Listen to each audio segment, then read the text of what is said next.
Well, hi again, everyone, and welcome into UnAnchored Boston with Bob Lobel. I'm Mike Lynch, and as always, we are brought to you by Cold Springs RV, your destination for all things camping. And where? We're in New Hampshire, of course, and by the great George Gray, the big wheel, we call him, at George Gray's Lexington Toyota, 409 Mass Ave in Lexington. But we are thrilled today to have Chad Finn with Boston Globe with us. Lots to talk about. There's a new book, a Celtics season opening up, the Patriots going in the toilet. I mean, we can go on and on and on. And Lobel always likes to do the formal introduction, Chad. So, Robert, take it away. It's all yours. Well, I think it's important to point out that Chad is a Maine guy, Bath, Maine.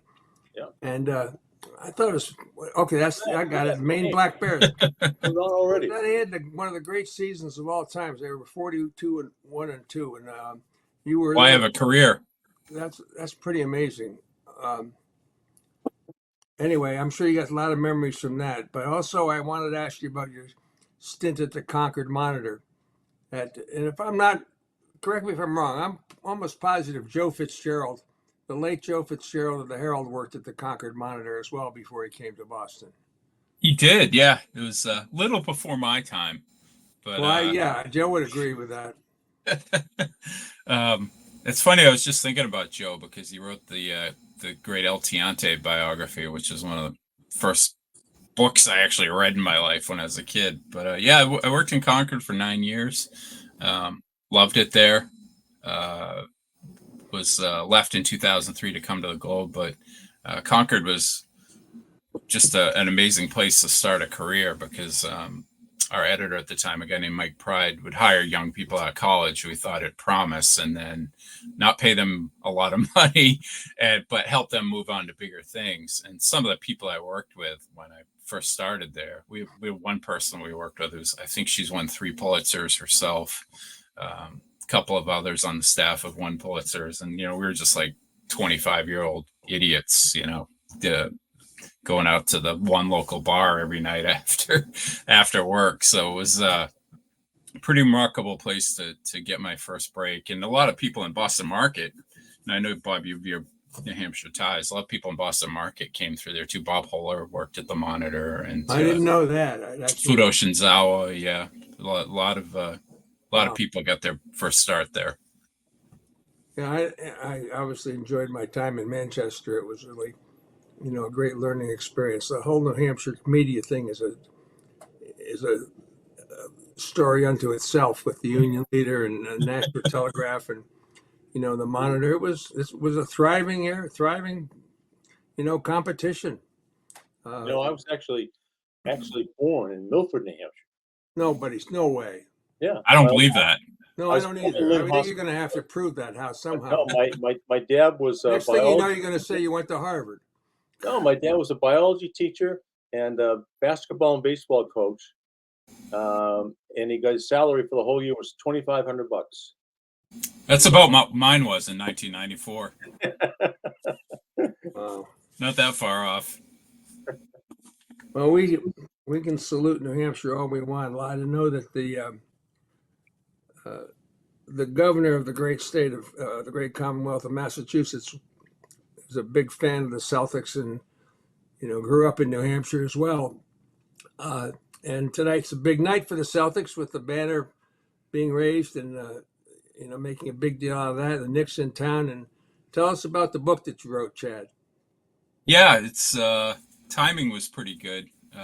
It's a Boston Globe story of Celtics, which is compilation of the Globe's coverage over the years of the entire Celtics history. We did one for the Red Sox, which goes back much further, but the some people probably are surprised to learn that the Globe's been around like 50 years longer than the Red Sox have. So we covered them from the beginning, and then obviously covered the Celtics. 1946, Walter Brown, originates the franchise, and the Globe had been around about 100 years at that point. So they're from the very beginning, from lousy teams at the beginning, the very start, to Red coming here, turning things around, Coos getting here, and then 1956, Bill Russell, and to a little bit of a lesser degree, Tommy and Casey Jones show up, and suddenly you've got a dynasty. So, as you guys know, the heyday probably of the Globe's coverage was the 80s. The basketball was obviously amazing with Larry Bird and the Big Three, but the coverage at the Globe was also really at its peak then. It was, Jackie and Bob and Lee Maudville, all kinds of group, John Powers, Ian Thompson a little bit later, all these great writers. And so when I put the book together, it ended up that the Bird era chapter ended up being twice as big as any other, not only because of the subject matter, but because of the people who are writing it. The hardest thing I had to do putting the book together was like pick between Ryan and Montville's stories when they wrote about the same subject, because you can't be redundant. But they were both, they'd both be extraordinary, and it was tough to choose from some of the just incredible work that those people did in that era. Hey, Keelan, if you could throw up that picture of the cover that I sent you yesterday. There it is right there. So, Chad, you could pick from a Bill Russell shot, maybe a Havlicek shot, or a Paul Pierce shot, or Jason Tatum shot. And I'm not going to ask you why. Well, yeah, I am going to ask you why. Why was this shot selected on the cover? I'm a huge Byron Scott fan, obviously. It was actually tricky because we didn't really shoot color until the 90s. So the paper was black and white. So everything before that was in black and white in our archives. And publishers weren't that thrilled with the idea of putting a black and white photo on the cover, which obviously Russell would have, all of those would have been in black and white from his playing career. The one I really liked when we were initially discussing what to do was the famous shot of Bird with a cigar in his mouth with Red with his arm around him after they won in 81. In our old Globe building, there was a mural of that in the sports editor's office. It was about like 9 feet by 12 feet. And I thought that would have made a great cover, but they didn't like the idea of somebody smoking on the cover. And that was also black and white too. So that would have been an issue. So we figured, well, probably got a lot of color Bird stuff somewhere, and dug pretty deep in the archives. And I figure Larry playing against the Lakers, knocking down a jump shot, that's pretty representative of why people love the Celtics. Yeah. It's always been fascinating to me that a team that had so many championships and really is the lead pro sports franchise had the shakiest ownership issues throughout the years. I mean, you never could depend on who was going to be the owner the next year of what was one of the greatest sports franchises of all times. It just was.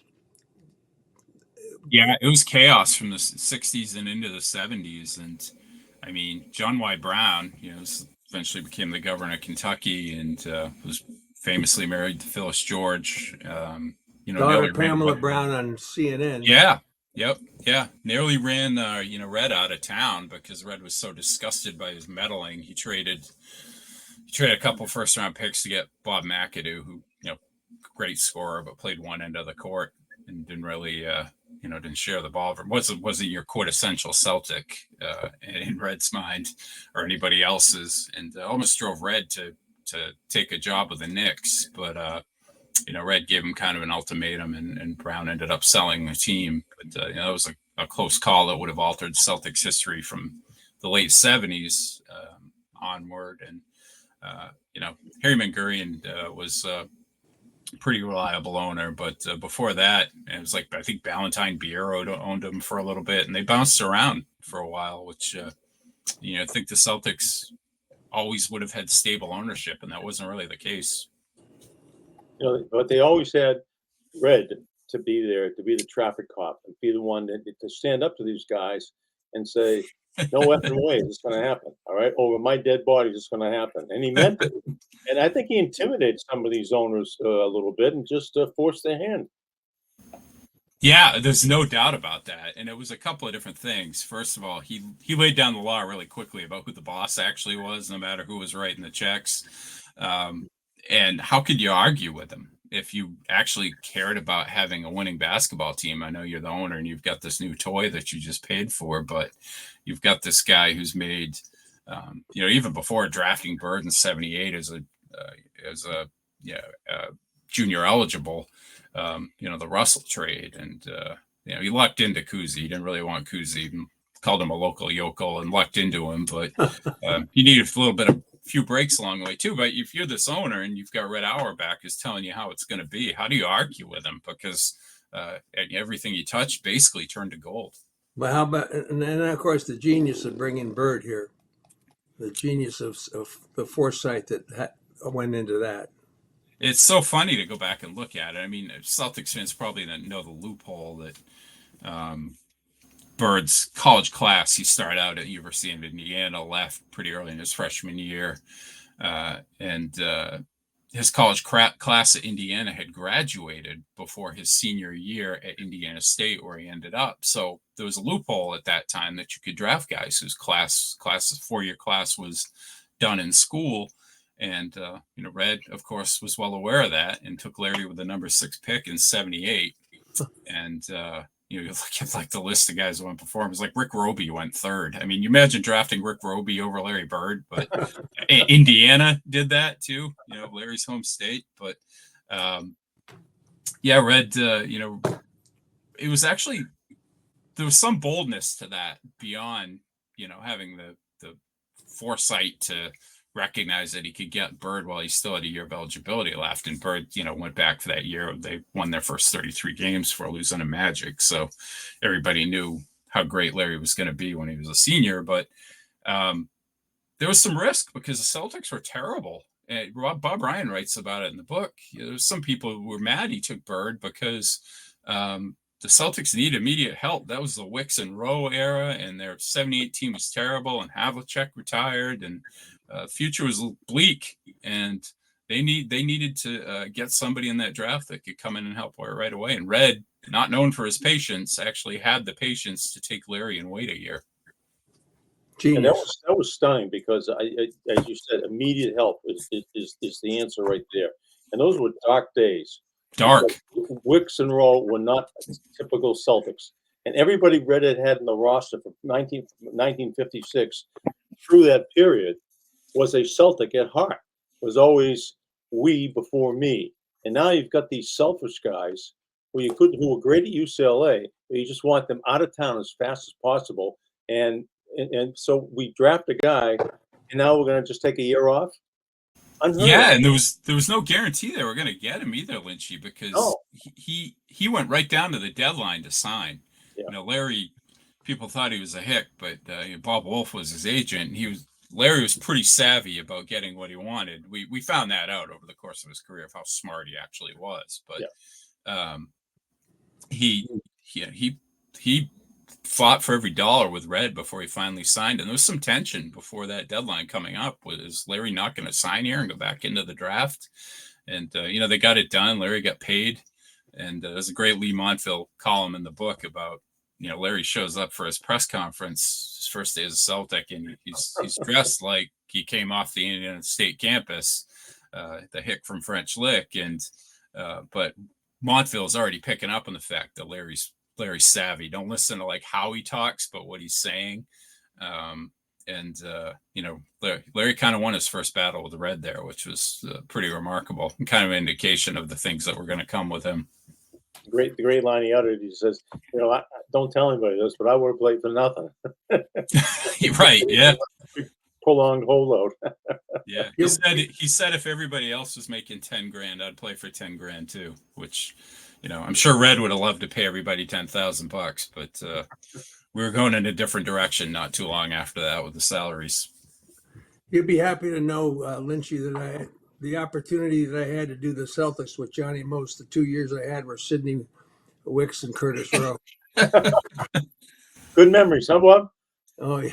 Honey wouldn't put up with those guys. Were they the same way at UCLA? No, they were players. They could play at UCLA. Whatever John Wooden did, well, anyway, he did it. So, yeah. Let me ask you this, Chad. We had Ryan on last week, and I've never seen. Every time I pick up the phone on Instagram or Twitter or something, there's somebody talking about Bird being a trash talker. Right. And even Ryan admitted it when he was playing. Nobody knew that. And Ryan sat courtside for umpteen years, but Bird and we're talking guys like like Magic Johnson, Michael Cooper, Isaiah Thomas. Big stars are talking about, not chumps like Kent Benson, you know? Kent Benson. I like that one. Yeah,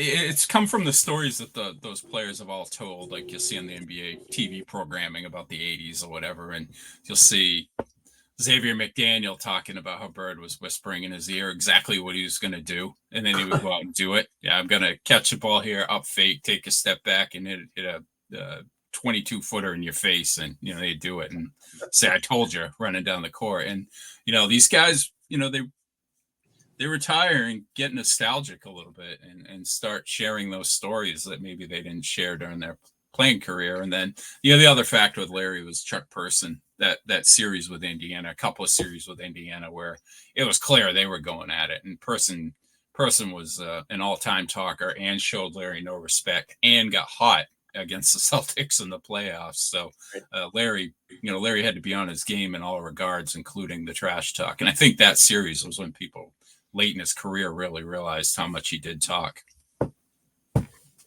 Chad, also, I wrote down a couple of things. The live blog that you did talking about significant games and significant events in the New England sports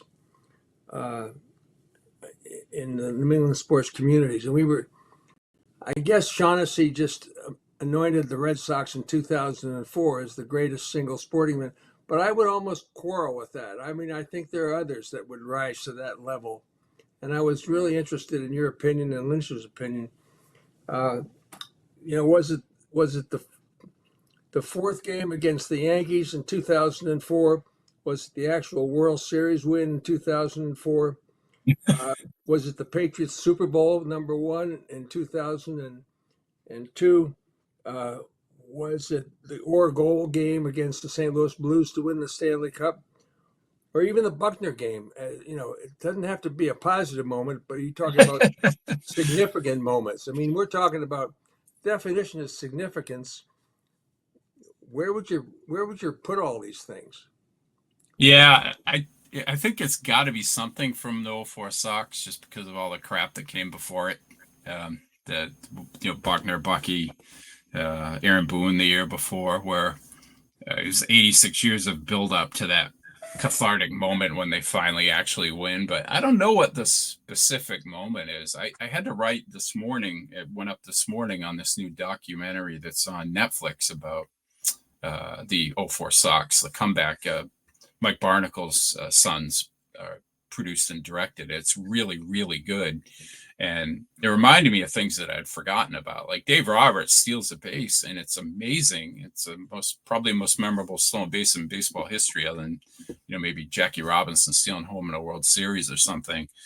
But Bill Miller got the hit. Nobody ever talks about Bill Miller actually having to get a hit off Mariano Rivera in that situation, or Derek Lowe coming through when he barely made the roster, and being the guy who steps up in Game 7 and I think he won the clinching game, right? There's no doubt in my mind that Derek Lowe should have been the MVP of the whole postseason of the World Series, not Manny Ramirez. But that's another argument for another time.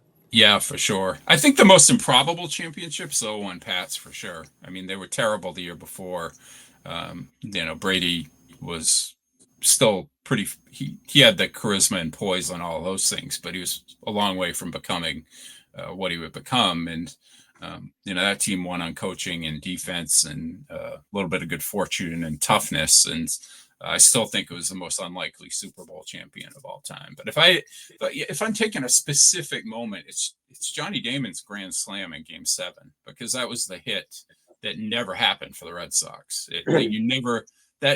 All the home runs Ortiz hit along the way, they were the ones that Yaz couldn't get in the World Series in '67, or Mo Vaughn or Jim Rice or whatever great slugger in Red Sox history just didn't have those moments enough that Ortiz had all the time. But in Game 7, that Damon slam was the one that made you think, oh my God, they actually might do this. They might win this. And that's why I was never bothered when he left for the Yankees, because his legacy is with the Red Sox.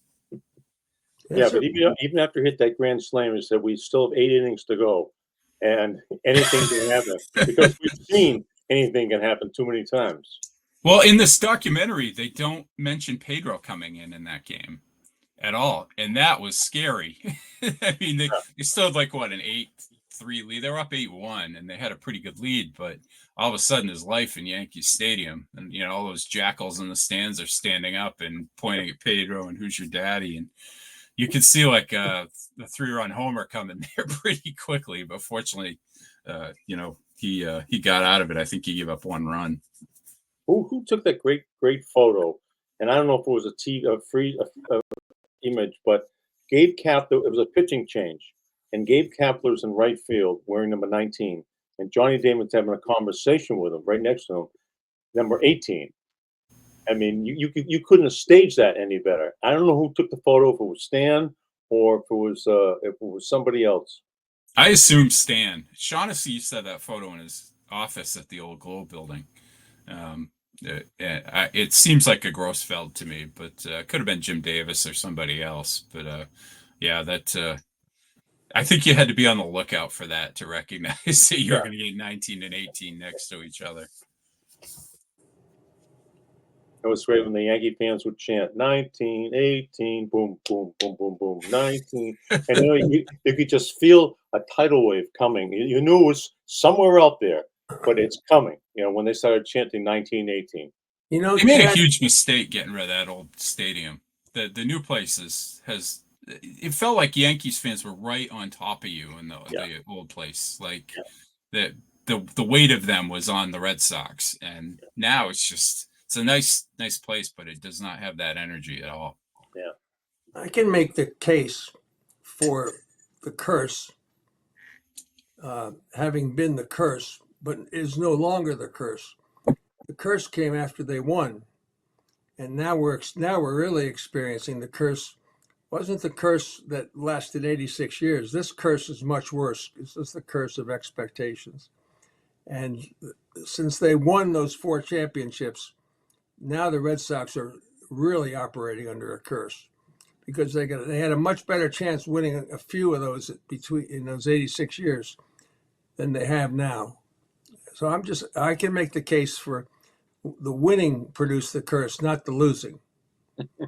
Well, I mean, it's the be careful what you wish for thing in a way, right? And I think 2 things have settled in. It's expectation with fans who, you see it with the Patriots right now. Everybody knew the Patriots were going to be lousy this year. The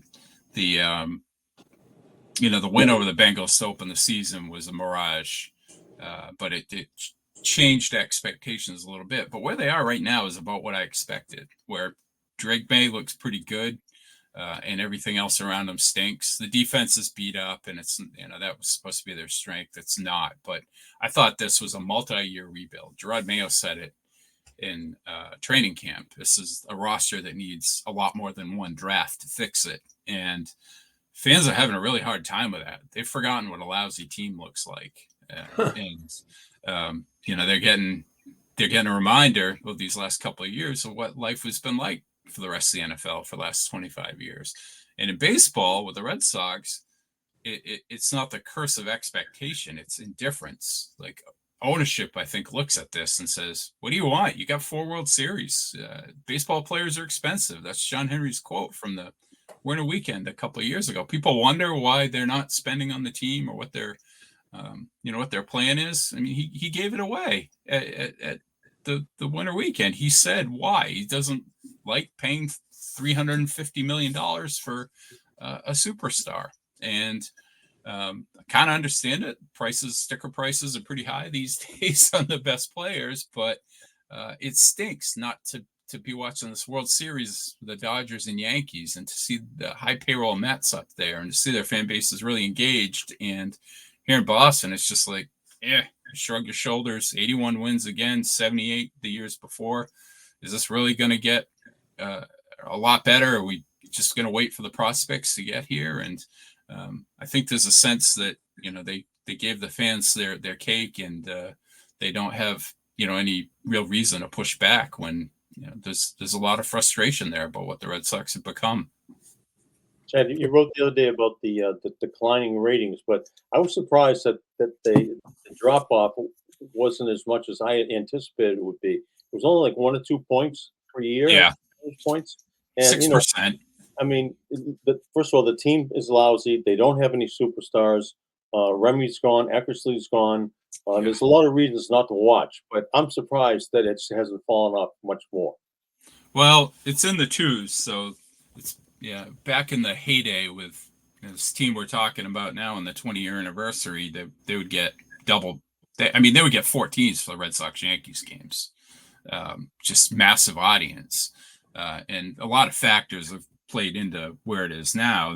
The frustration with the team, people aren't watching, linear cable television as much as they used to. But baseball's appeal has gone down a little bit, although ratings generally were good this year. But with the Red Sox this year, I was actually kind of surprised that they were lower because they were 10 games over 500 in the summer going into the All-Star break. And their ratings are really good in June and July. And what happened was the Olympics come along, take viewers away from everything. And then the Olympics are over and the Red Sox crater. They have a terrible September. They're below 500 in August and September. And it feels like everything that happened the previous 2 years. This team, to me, seemed a little bit more hopeful because Jaron Duran emerged. Tanner Houck was all-star starting pitcher. And there was actually a little bit of direction compared to the last couple of years, but that didn't reflect in the ratings at all. By the end of the season, fans are as burned out on this team as they were the previous 2 years. We talk about great teams. I always like to go to the great teams, the best. What was the best team ever, or the most memorable team ever in all the sport? Not just basketball, baseball, across the board. You pick one team, and if there was one player, of all, is it Orr, Bird, is it Russell, is it Ted Williams? Who was the greatest athlete of all in Boston history? And maybe not the most well liked, but I think you know where I'm going here. I think it has to be Russell for a few reasons. 11 for 13 is a pretty good championship ratio. Social impact is huge. Yesterday you see the bridge dedication, Jaylen Brown talking really thoughtfully about what Bill Russell meant to him, and his impact on Boston is still incredible even after he passed away back in 2022, I believe. So I would probably say Russell from the standpoint of the impact that he still has, and the fact that Boston has kind of this championship or bust mentality now, and nobody was better at winning in team sports history in America than Bill Russell. So I would probably go with him. I think Orr's the most beloved still. Larry's right there with him. And I think it remains to be seen on Brady. He's still Right. kind of raw from when he left here. But, we'll see what his relationship with the fan base here is like in 5 or 10 years. Now that he's part owner of the Raiders for some reason. I think he wants to be commissioner someday. You think so? Well, look, I hadn't thought of that. he can say, I played, I won Super Bowls, I was a broadcaster, I was an owner. Who's better positioned to be the commissioner? Now, does he want the headache? Do you get paid $375 million to be a commissioner? Maybe. Goodell does, actually. What am I saying? I'm just saying. I have a feeling that he's really headed down that road. He's never content to where he is. He's always looking ahead to something else. Yeah. I don't know what he's doing with the Raiders. That organization is going to be a mess. He doesn't have a big share of it. Somebody else footed most of the bill, for him to get in on it. Seems like they cut him a pretty sweetheart deal, and I can't see how he stays in broadcasting because of the right. If you saw the limitations, yeah. You guys know he can't say anything. He can't criticize the officials. He can't talk about the opposing teams negatively. I don't know what the hell he's supposed to say. He can't go into production meetings. Is that right? Yeah, no production meetings. Can't talk to coaches. So basically, he must have pulled up 5 minutes of one, get out of the limo, and just walk into the booth and do the game, right?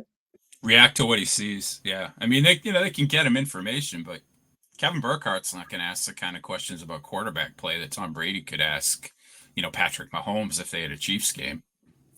Do you think he's any good doing as a broadcaster? Well, you guys are professionals, but he's to me he's gotten better. He just seemed nervous that Browns Cowboys game that he started with. Now he's being critical as much as he can. A couple of weeks ago, he had a great line where he's had at least 3 Cowboys games, and in one of those, this young receiver for Dallas screwed up, and Burkhardt asked him, you going back to this guy? And Brady said, I wouldn't in this game. And he reminded me how tough Brady was on his receivers, but that's really good, valuable stuff to hear from him during a broadcast. And that's a lot of money it's a lot of money for one analysis. Yeah, I know. I mean, he's not there. Fox isn't paying him to broadcast games. They're paying him to shake hands at like their upfronts, and Rupert Murdoch can drag him around to to meet with advertisers and stuff like that. He's they hired his face, not his voice. Interesting. He said something the other day. I think Mahomes was running to his left, and then threw like across his body. He said, "I could see Bill Belichick sitting home, pulling his hair out. What are you doing? What are you doing?" And that's the kind of stuff I want to hear, inside stuff. And I haven't heard enough of that yet. No, and the limits are going to make it less likely that he does it. What have you thought of Belichick? I tell you what, I watched all 6 on the night of the NFL draft. He was on with McAfee for 6 hours. I watched all 6 hours, and I was riveted. I thought he was. I sent him a text message after that, and I said, "You hit it out of the park." And he said, "Thanks. I really appreciate it. I'm just, learning as I go." I think he has been spectacular. And if he doesn't want to go back to coaching, he's got an endless future in this thing. The only thing with the Mannings that bothers me, the Mannings don't shut up enough, let him talk. That's true. If you watched it last night, you watched that. It drives me crazy. I mean, everything he says is gold. Yeah, I still think it's better than watching the traditional broadcast. Yeah, I like it a lot, especially when Bill's on. Depends who the guest is, but right. No, it's got to be Bill. I agree with you. If it's Bill there, it's better than what they call the traditional broadcast. You go to bed halftime now, right? Right. Yeah. You can go to bed at 10 o'clock. But he is good. He's doing a commercial where he's giving Bryson DeChambeau and other guys advice on betting. He's cleaning up his pool. He's seen a side of Bill that nobody's ever seen before. We do the show with him, but he's great. You heard it from the players once in a while. I did a story on Edelman a couple of weeks ago where visited him. He's doing the Fox NFL kickoff show, the pregame show, and did a story on that. And I asked him what he thought about Bill, and he was like, "It's the same guy we saw in the meetings. He's up there. He's just ripping you to shreds. We're all trying not to laugh at the guy getting destroyed by him because your turn's coming, And it's a surprise to us because he was so defiant almost with the way he dealt with the media, and certainly never, other than on Fridays occasionally, never really opened up. And but the players have seen this version of Bill, and he does have an Emmy already for the stuff he did for the NFL 100 with the NFL Network. So we did have a pretty good indication that he was going to be good on TV, but maybe not with the level of humor that he's had. I think McAfee really brings a lot out of him, don't you think? He does, yeah. Bill clearly likes McAfee, and Bill's been so smart about selecting what he goes on and what he does. He's got I can't remember what it's called, but the betting thing where he just drags Patricia and Lombardi and those guys along with him. And McAfee isn't going to ask Bill hard questions about anything. It's just going to be backslapping and football talk and laughter. And Bill's respect for the Mannings is obviously through the roof, and they have such a good chemistry there. And then he does Inside the NFL with Chris Long, who played for him, and Ryan Clark, who Bill coached against forever and is really good on TV himself. So he's been super smart about selecting what he does. And the other thing is, if he wants to go back to coaching, he's right there on TV and multiple platforms every week showing Jerry Jones and Jeffrey Lurie and whoever that this guy's smarter than my coach. Why haven't I hired him? So Especially Jeffrey Lurie. I think if there's ever that's where he should go. At ever a destination, that seems to be it. Yeah, that's where he should go. I'm curious what Bill thinks of Jalen Hurts, if he actually thinks he's any good or not. You know where, since he worked at the Concord Monitor, you must know where New Hampshire is.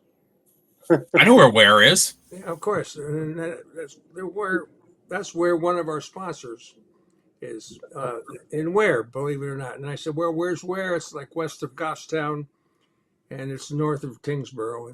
That's pretty much the geographical area, and kind of southeast or southwest of Concord in a way, right? Yes. Yeah. Yep. Very good. What you in geography, Bob, when you were in junior high school? I probably aced it. Huh? I aced it, but it's the only thing that kept me from going to Harvard. That and the fact that I didn't apply. Geography and no application. Right. It was a bad combination. Actually, philosophy was the worst, my worst college course. But that surprises me. Well, you know what? The one thing, it was the worst. It's the only D I got in college. Okay, I was very embarrassed by it. I come home with my parents. I got a D in philosophy, but it's the only thing I actually remember from college in terms of a classroom. The only statement I remember from this professor was, "In times of crisis, use moderation." That was the only thing I ever learned in the philosophy class, and it seemed to be the best thing I ever learned in college. And in terms of a philosophy, in times of crisis, use moderation. Okay, it was worth a D, and that was it. Okay, that's my. Okay. Let me do this thing, Chad, about Ware, New Hampshire, and Cold Springs RV. This is where if you're from Maine, you're Bath, Maine, and New Hampshire, you really were a prime candidate to be a camper. I don't know if you ever had time to go camping, but Cold Springs RV is the next year's models, and they're arriving daily. Check out the latest. If you know what a pop-up is, or a travel trailer, fifth wheeler, or motorhome, they got them. You want them. Cold Springs RV, the doors are always open, and you can freely browse. And if you want to see the latest in camping, Cold Springs RV. Where? As Chad and Lynchy said, it's Ware, New Hampshire. Where? Where? Destination for all things camping, west of Goffstown, north of Tingsboro, southwest of Concord. So learn more online, coldspringsrv.com, coldspringsrv.com, Ware, New Hampshire, online. And Chad, this is always a part of our commercial/show where Lynchy asks the big question of the day of you. All right. All right. So we all know about John Madden had the Madden Cruiser. Cold Springs RV is in the developmental stages of a Lobel Lynchy Cruiser. And when it is built, we are going to give all our guests a cross-country ride. So you're going to start in the great state of Maine, and you get to ride cross-country. We'll fly you back. But you have to pick someone to ride shotgun with you. And to stipulate the rule this week has to be somebody that has always intrigued you and interested you, but you have never met before. So who would that be? It doesn't have to be from the sports world. It could be entertainment, the political world, you name it. Somebody, but you ride shotgun from Bath, Maine to the West Coast, and we will fly you back. All the way to California? Any place you want to go. You get somebody you think you could have a conversation with for 6-7 days. Well, I have to pick somebody who passed away recently, so I don't know how we'd make that work. That's but fine. my first choice would be magic button. We have to. You have that kind of powers. Yes, we do. I would pick Jimmy Buffett. That was my favorite musician, and I think he'd be good company. And I always wanted to meet him. Never had the opportunity to do that. So that's who I'd travel with, and I think it'd be a good time traveling too. Oh yeah. What are some of the questions you'd ask him? I would ask writing questions more than anything. Because you hear you wrote songs in 15, 20 minutes, and some are pretty simple, obviously, but a lot of complex, heartfelt fairly deep writing there, and all the songs about beer and cheeseburgers. And I would like to pick his brain about where that came from. Tickets to Paradise. Cheeseburger in Paradise. Cheeseburger in Paradise. Yeah. Yeah, that's not one of my favorites. I like the deep cuts and a little bit before all the beach stuff when he was a little bit more country. But he could write. He was a '70s singer songwriter like Jim Croce and James Taylor and all those people. We had Ryan on last week, and Ryan selected Quincy Jones. Oh, that's a great one. Yeah, he's a literal genius. That's interesting. Mike Milbury picked Winston Churchill, which I thought was a fabulous.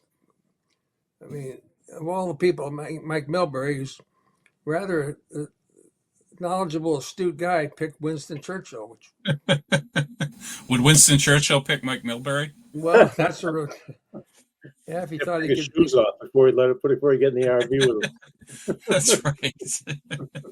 Winston's getting kicked out with one shoe on him somewhere around Nebraska. So let me ask you this, Jed. Let's get back to Gerard Mayo. Will his comment about us being a soft team come back to haunt him with his own players? Yeah, I think so. I thought it was pretty telling that Devin McCourty, who was real tight with Mayo, I think Mayo even asked if he was interested in joining the coaching staff back when he got the job. Devin's got one of the best jobs in sports TV right now as analyst on Sunday Night Football, but Devin kind of buried him for it. He just said you can't say that.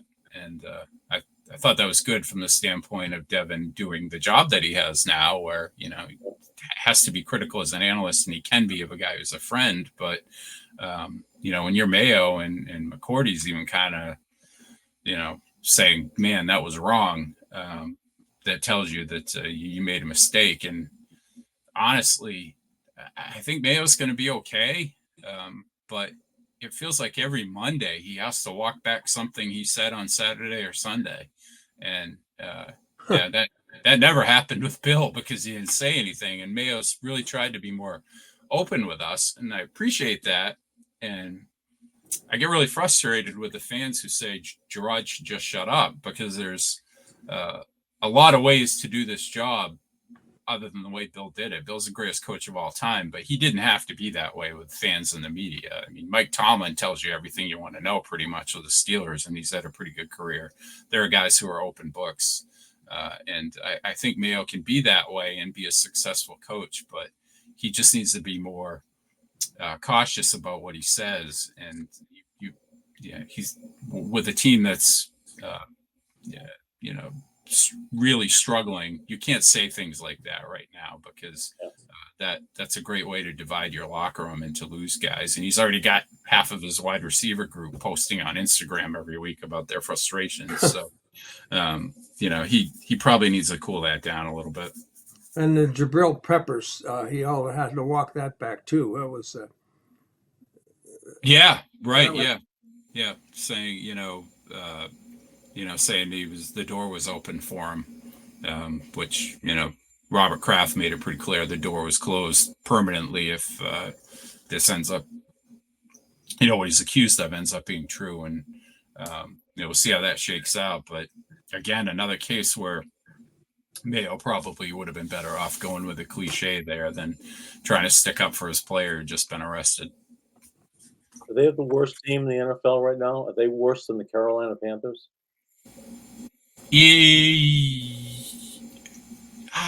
I think Carolina might be worse, because I feel really good about Drake May. He seems like a great kid. You can see the talent. By all accounts, he works really hard. He's come a long way already.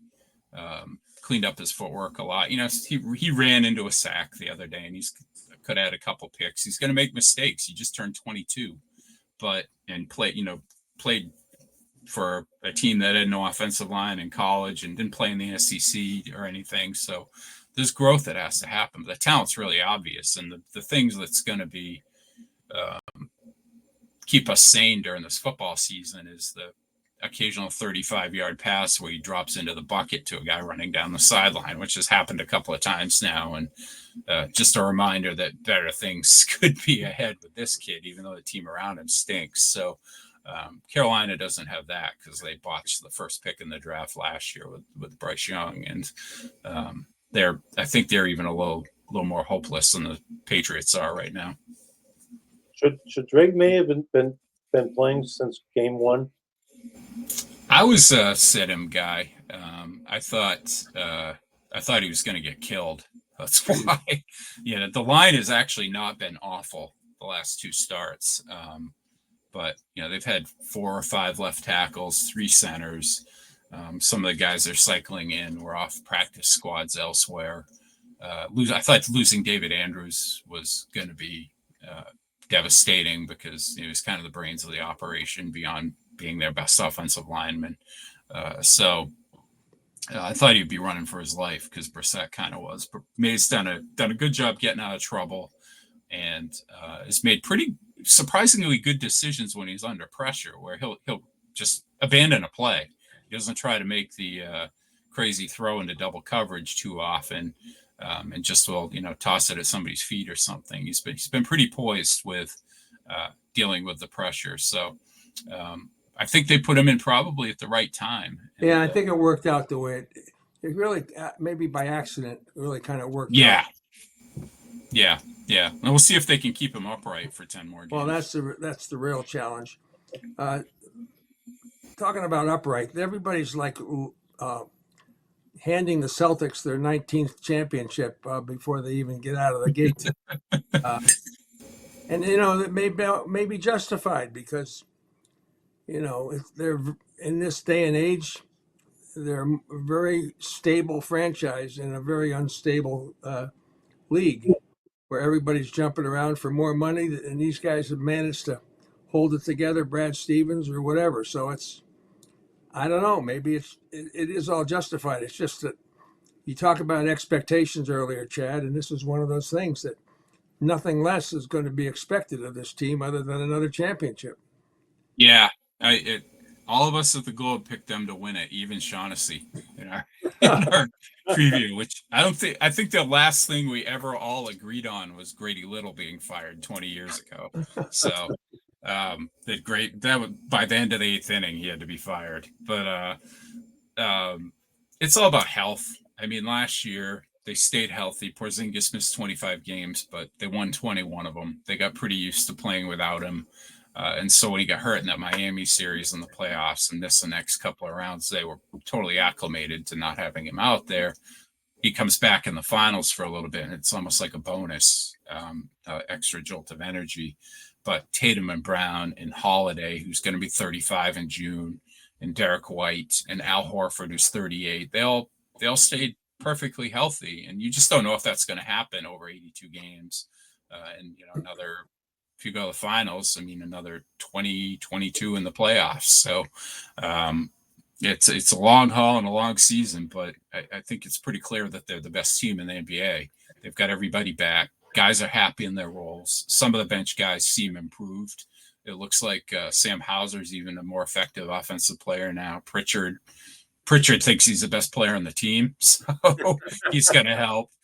Jordan Walsh has made great strides and might be a rotation guy. So it's a loaded team, and everybody on the team seems to love being here, and they know what their job is. But we'll see if they get through 100 or so games with everybody intact. That's the key.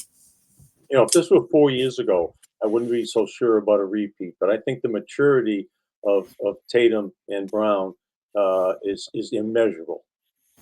It is, yeah. We talk about fulfilling things in sports. I think the most satisfying thing as a fan and as somebody in the media too, covers people from the time they get here, from the introductory press conference, the night they're drafted. Jalen got booed, and Wick's still mad about that he got booed introducing Jalen.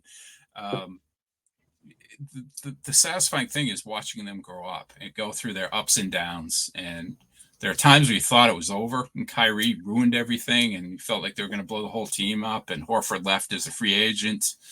and they stayed here through it, and they kept getting a little bit better, and it wasn't linear. There were ups and downs, but it was all fulfilled last year. And we saw the same thing with Paul Pierce with his time here.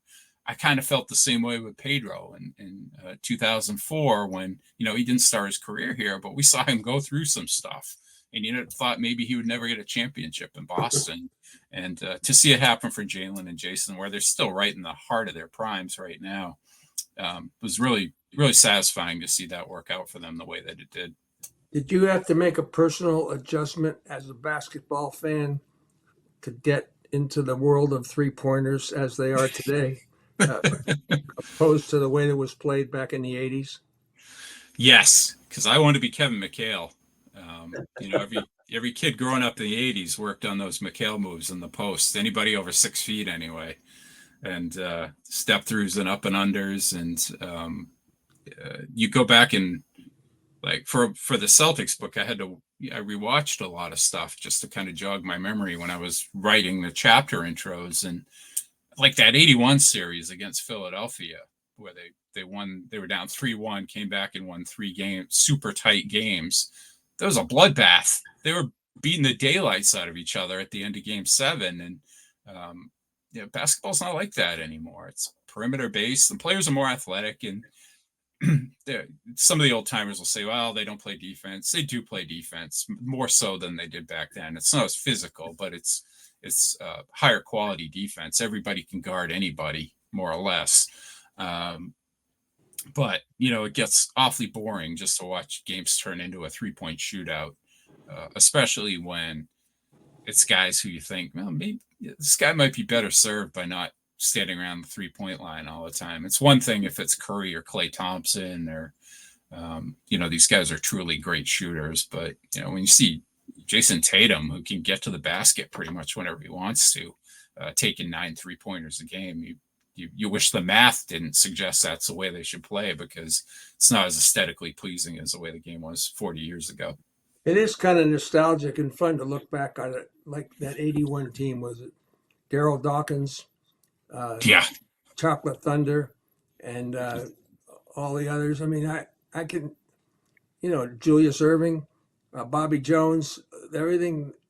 It was a bloodbath. I mean, Tony. Yeah, those Sixers teams are loaded. One of the great questions, like in sports, is why did they win only one? Because they got Moses in '83 and had one of the greatest single season teams of all time. Add Barkley the next year, and never won again. Never even came close. Tony got hurt. That was part of it, but still, they had a bunch of Hall of Famers on their team. Who do you blame? Billy Cunningham? Sure, why not? Right. Dave Zinkoff, that's who you blame.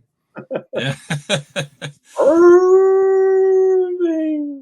That was the real rivalry. The Sixers were the rival. The other question, everyone talks about the Lakers, but I go back to the Philadelphia Warriors, and it was always Philly. And then by the time we got to the Lakers, it was like, this is easy. But it was a war with Philadelphia, a war. I mean, guys like Chamberlain, Wally Jones, Hal Greer, Luke Jackson, Chet Walker, Billy Cunningham, Matty Kukas. It was on and on and on. Yeah, the generation, I guess maybe from like the people who grew up with Bird and later, probably overlooked that the real rivalry was with Wilt was when he was Philadelphia. It wasn't the Lakers. I mean, he was with them at the end, and bailed out at game 7 in '69 and didn't come back into the game. But, it was Sixers Celtics back then. And then in the 80s, I mean, 2 of the Celtics titles came against the Houston Rockets. It wasn't always battling the Lakers in the finals, like is kind of the perception. The big X on the calendar was when they had to face Philadelphia, because I remember Johnny Most and Ralph Sampson and Jerry Siesting. They always pick on the little guy out here when Ralph Sampson. They always pick on the little guy. Ralph had the reach advantage, that's for sure. Throw up that the cover of that book again if you haven't. Or since we were speaking with Chad Finn of the Boston Globe, who's got a second terrific book out in a year. They had one on the Red Sox earlier, and there's the iconic shot of Bird going over Kareem. Kareem standing flat foot on the floor. I'm sure if you look at that picture, there's a lot of things in the background that you would notice. But Chad, let me ask you this: every time you do a research project, there's always like, "Wow, I didn't know that" moment. How many of those did you have when you're researching some of these articles? There were less with the Celtics than with the Sox because I didn't know the Red Sox history that well, like before Ted Williams got here. But with the Celtics, I had no idea how little regard Auerbach had for Kuzi when he was coming out of Holy Cross. He did not want him at all, and they ended up with him as the last player available in the dispersal draft when the Chicago Stags folded. And when Celtics had the first pick when Red got here because they had won 22 games the year before, and everybody around here to Worcester is saying, take Kuz. And he was like, why would I want that local yokel? And took this guy, Charlie Scher, instead of big man. I think he was from like Duquesne or something. He had a good career, but he wasn't Kuz. So I was just kind of laughing, looking at, the little bit of luck that Red needed to have on top of his genius. How far back, Chad, does your research and memory go in the Celtics? Does it go back to Honey Russell, or how far back does it go to Red? Yeah, very beginning. Yep, starts with Walter Brown actually deciding to bring a team here, and having a couple of lousy teams early on, not making the playoffs, and then realizing it was Honey Russell, and then Julian, what's his name, Doggy Julian, who was I think a Holy Cross coach who coached the Celtics briefly, and then Walter Brown realizes he needs a new coach and somebody to run the basketball operations or whatever they called it then. And everybody that he talked to said, you got to hire this Auerbach guy from Washington. And so he hired Red, didn't know him, but had great word of mouth about his basketball abilities. And that changed everything. And then, everything really changes when Russell gets here in 56. And it was kind of hilarious looking at the Globe coverage at the time, but from purely the basketball standpoint, because it went from like Celtics need big man to Auerbach eyes Russell to Russell wins medal, arrives in Boston, and then he plays his first game. And the day after his first game, there's a big story saying, is Bill Russell going to revolutionize basketball? So it took all of one game for Bill Russell to make the impact in Boston, to make Boston fans realize this guy's unlike anything that's ever come around in professional basketball before. How many people were on the beat in the 60s? Just one guy? Yeah, I think so. It definitely got a secondary amount of coverage the Celtics did to the Bruins and well behind the Red Sox. The Patriots were also an afterthought, but the Celtics, at least until they got really into the heart of the dynasty, they won the 8 in a row and the 11 of 13, they get 3 or 4, the coverage ramped up a little bit. And then it really changed in the late 60s. Bob Sales, who had covered the Celtics, eventually became the sports editor at the Herald. He had a really nice writing style, was more of a stylist than the people that came before him. And then 69, Montville gets here, and there's never been anybody else like him. If you ask all the Globe guys, ask Dan, Bob, Jackie, whoever, who the best Globe writer is, and they'll say Montville is a columnist, and they'll say maybe John Powers too. Montville changed how basketball was, how sports were written about. He's just inimitable. And then, Bob Ryan was the commissioner, right?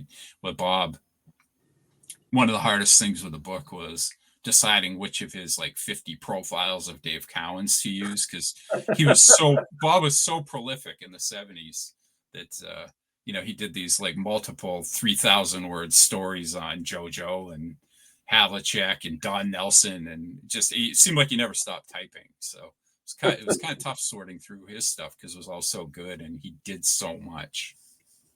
Yeah, one of the great lines somebody uttered, that when you read Ryan's column, you need 3 timeouts. Got to use them all. Yeah. Well, the thing with Ryan and Gammons, and I think it's what you should strive for as a sports writer, is when you're reading them, you're hearing their voice. Yeah. You hear Ryan talking to you when you're reading his column, still Yeah. to this day. And it was always like that with Gammons, with the Sunday baseball notes or whatever. The part of the appeal of that was you felt like he was talking, sharing his like insights and secrets and rumors directly with you. And that's how you build that connection with readers. They feel like what you're writing is for them. And when you saw that little picture of Lee Montville next to his column, before you read the first word, you burst out laughing. I know exactly the one you mean. Yeah. He had I think my favorite column in the book is one he wrote about Bird's statue in like 1988, the sculpture, the wood sculpture. And it's like this whimsical thing. I can't even explain it, but it was just like how the sculpture will never get old, and so neither will Larry, which wasn't true, but it was kind of a nice concept about just how much Larry would endure in Boston, and only Lee Montville could have pulled off that column. Great. I can't wait to get this book. Yeah, where do we get it? The book. Everywhere. All fine bookstores. And some not so fine ones probably too. But it's on Amazon, all those places. And it's I'm doing all kinds of signings and appearances and things like that, which is always interesting. Let me ask you about the signings. I want to get the spot in for George Gray's Lexington Toyota first. Hey, if you're thinking about a new vehicle, go where Lobel and Lynch go. Go see our good friend George Gray at George Gray's Lexington Toyota. Lobel and I have been customers for years because we know that George Gray will treat you right. They're a family-owned and operated dealership that we trust, and you can trust as well. Go see the big wheel, we call him, George Gray at George Gray's Lexington Toyota, 409 Mass Ave in Lexington. That George is a big, big fan of Boston sports, and you're likely to see him at the Garden, or equally as available as you'll see him in his showroom. So stop on in, and he's a great guy, great service, and a great, great company. You go on these book tours. Do they ever get old? Do you ever meet some interesting people? I mean, the people just sometimes just chuckle, just blow you away. Anything ever happen like that? They're so hit or miss. The first one I did for this book, it was at an unlikely story in Plainville, which is owned by Jeff Kinney, who's behind the Diary of a Wimpy Kid books. Incredible. I've been there. It's a really it's unbelievable store, isn't it? It's the center of town. It's like the whole hub of the town. It's got everything you could want. It's incredible. And I'd never been there. And that was, he knows how to get people in there. So Bob came to it, and it had like 70 or so people, and I sold a ton of books, and that was awesome. And then I have other ones where it was like I'll sell 5 books, and the people show up are like my friends. So you never know how it's going to go. But this one's been really fun so far. I have another one this week at Silver Unicorn in Acton Wednesday night with Mirren Fader, who's got a book on Akeem Olajuwon out. So, we're kind of winding down with the promo stuff on this, but it's been pretty fun so far. What a run, Chad. What a run. It's been great. Bath, Maine. Who knew it? From Bath, Maine to center court or home plate. You name it. Yeah. It's I got no complaints, man. That's for sure. Yeah, none of us do. We're all lucky to have done the things we've done and continue to do the things we do. We're lucky. Great job, Chad. Thank you very much for being with us. Hey, always great to see you guys. Love talking to you. A lot of fun, Chad. Chad Finn of the Boston Globe, and we love having him on. And thank you, folks, for tuning in. And don't forget to follow us at unanchoredboston.com.